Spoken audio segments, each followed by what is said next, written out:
And I jumped out of the way. I said, oh, my God, this plane's going to crash. This thing came right across, north to south. Incidentally, I was a private pilot, so I have some familiarity with the airspace. It glided over my house, and there was absolutely no noise. What I thought to be a kind of a boomerang shape. My God, that's a wingspan. I've never seen anything like that. They were reported by at least one commercial airline pilot. It was humongous, that's all I can say. It passed right in front of us, just about right above eye's length.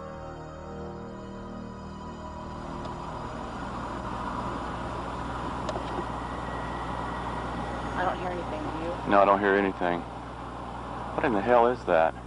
It's wide.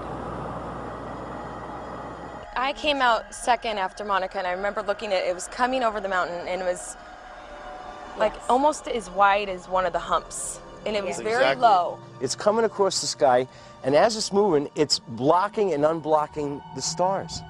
There is actually a shape. It was more like a boomerang than like a straight V, and then the lights were spaced pretty evenly. It was actually 5 lights that were a V, 1 in front and 2 on each side, and it was perfect. It was a perfect triangle. If you can imagine something the size of Camelback Mountain floating down Scottsdale Road, you have some idea of the intensity of this thing. The object we saw, if we opened up a newspaper, you could not block out the object that we saw. People say, Mike, now you saw a B-2 bomber. My response was, we could land all 40 of our B-2 bombers on the wing of that craft. You know, it's one of the biggest things I've ever seen that moved like that. I mean, it was just enormous.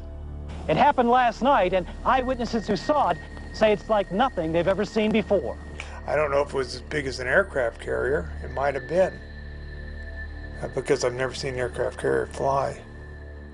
It barely missed that mountain. Really? Yeah, came floating over the mountain.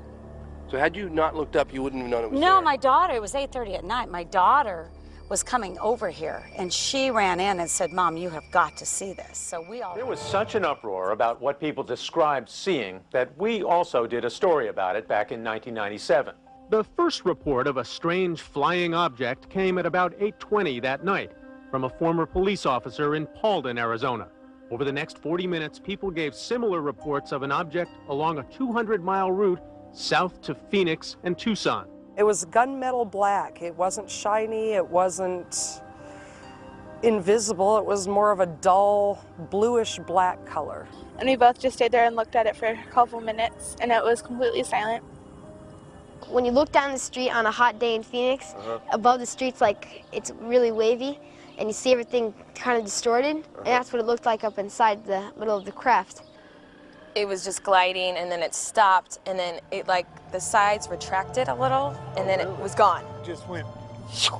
Acceleration to deceleration, it was no noise the whole time. And not a sound. Explanations have been tossed about that they were flares, that there were planes flying in formation. But Mark and Robin, we checked with the FAA today, we checked with Sky Harbor, and we checked with Luke Air Force Base, and there's been no official explanation of those strange bright lights last night. Oh, I'm going to order a full, investigation of this through DPS. We're going to make all the necessary inquiries, and we're going to get to the bottom of it. We're going to find out if it was a UFO.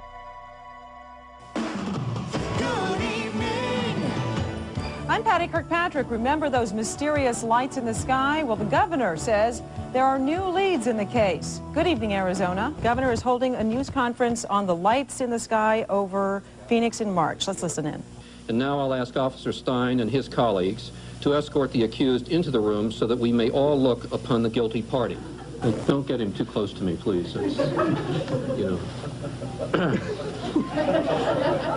Now, this just goes to show that you guys are entirely too serious.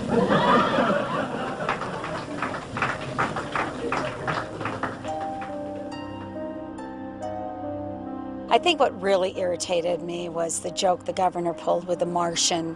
I just didn't have time for that kind of stuff. He was just dismissing everything that these people had seen and said, just like we're all Looney Tunes. And I know what I saw, and that's not what you're telling me what I saw. I didn't see flares. I didn't see A-10 Warthog. So how about we work together and try to figure out what this thing is?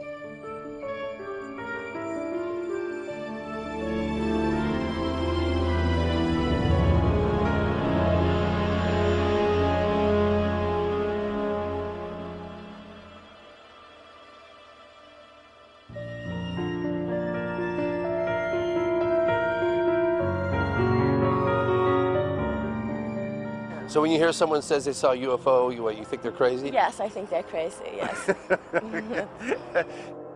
What puzzles me is why people laugh at the subject of UFOs, but when the laughter stops, everyone secretly wants to know, are they real? You see that now? See a big one? See it going? Do you see it? See what this? I don't know if I want to know if UFOs are real, because then that raises a lot of other issues. Who are they? Why are they here? Are they going to hurt me? Do they have chocolate? When I told my father I wanted to make a documentary about UFOs, he said I was crazy. In fact, my whole family did. And 95% of the time, this stuff is crazy. But the remaining 5%, that is what keeps me going. This man in the saucer, can you describe him? What year was this taken, do you know? I'm James Fox, and I've been curious about UFOs for a long time. And if you look down at the very bottom, there's the little disc. Very curious. Look at that. Evidently, the Air Force is curious too. In pursuit of this obligation, And in 1952, they admitted it. we have received and analyzed between 1,000 and 2,000 reports. There have been a certain percentage of this volume of reports that have been made by credible observers of relatively incredible things. All blacked out? Wonder what was under there.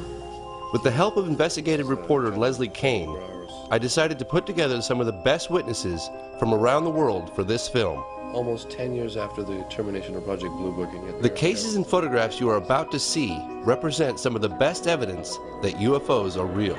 It's of unknown origin. What were they after? There was a beam of light that came down at our feet. Ms. James? Beams were going down into the WSA. Hey, we are all in the limo and we're on. The operator in the tower would verify that, and several of us. So they were looking for fissile material. I hear the same question over and over. If UFOs are real, then surely someone in the know would be talking. So what time are we actually going on the air? Or I think 6 o'clock, you guys. Hey, Chris. You want us to all sign in individually? Yes, we need everyone.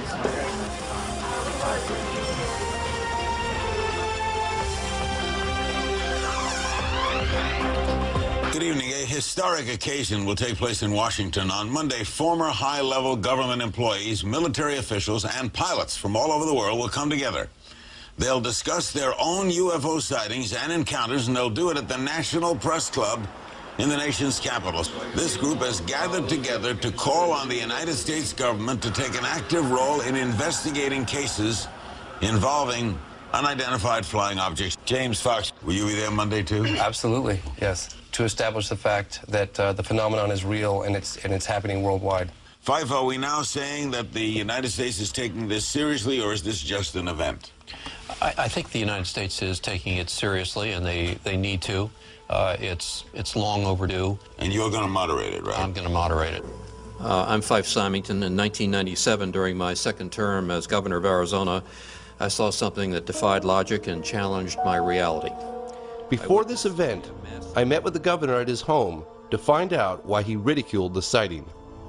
We were in the middle of investigating it and just couldn't get any answers. Paralleling that activity was this almost hysterical environment that was building, the hysteria. The governor told me what was actually going on behind the scenes. And we called Luke Air Force Base, and we called the FAA, and I called various touch base with people. I called my general at the National Guard. Nobody had an explanation. People just sort of said, well, we just don't know what it is.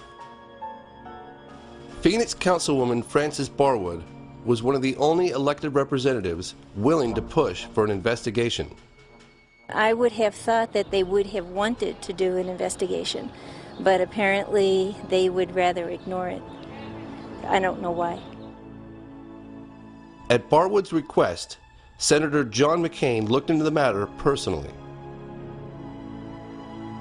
We asked the Air Force to look into it, and this was the first response that we've gotten. We're going to go back and ask them to look at it again.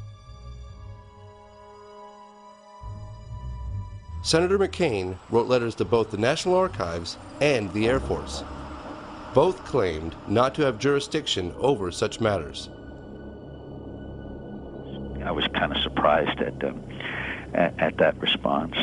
But there are people who said they saw things, and whenever that happens, they deserve at least an investigation, it seems to me. The Air Force explanation eventually provided to Senator McCain was military flares dropped from A-10 Warthogs between 9:30 and 10 p.m.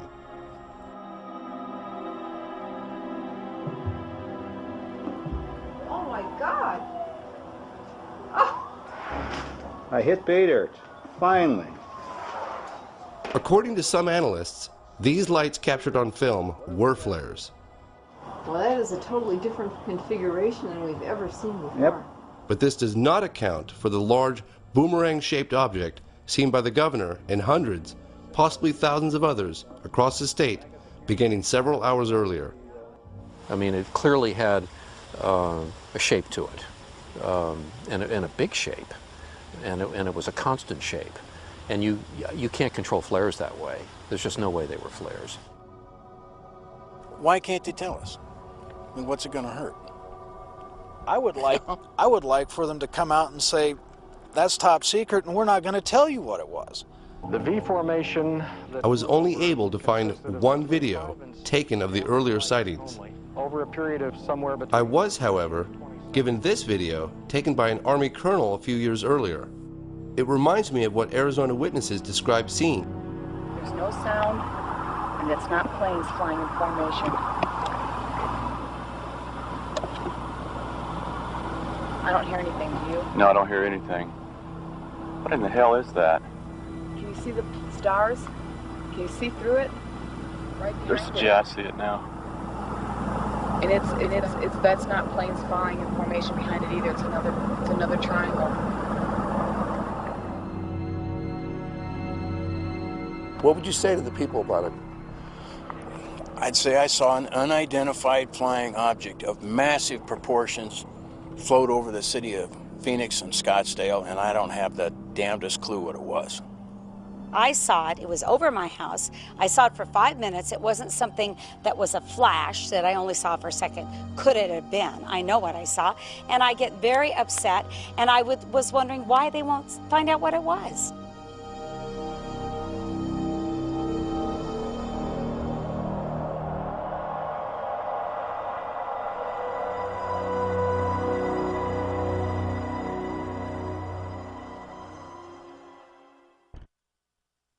Governor Symington, I am Bill Burns from the History Channel. Just a quick question. When you were giving your press conference back in Phoenix, were there any external pressures on you to diffuse the situation in the way you did, or did anyone instruct you not to comment on the truth of what was happening in Phoenix? Well, the only external pressure, and it was significant, was the fact that there was just this massive public reaction to the lights over Phoenix. I mean, we've just being inundated by the press and people coming into my office saying this thing is just reaching heights of hysteria and concern. I'd never seen that before. I mean, I've been in office for quite a while, and I'd never seen kind of that reaction. And so three of us sort of sat down at the end and decided to try to lighten the mood a little bit.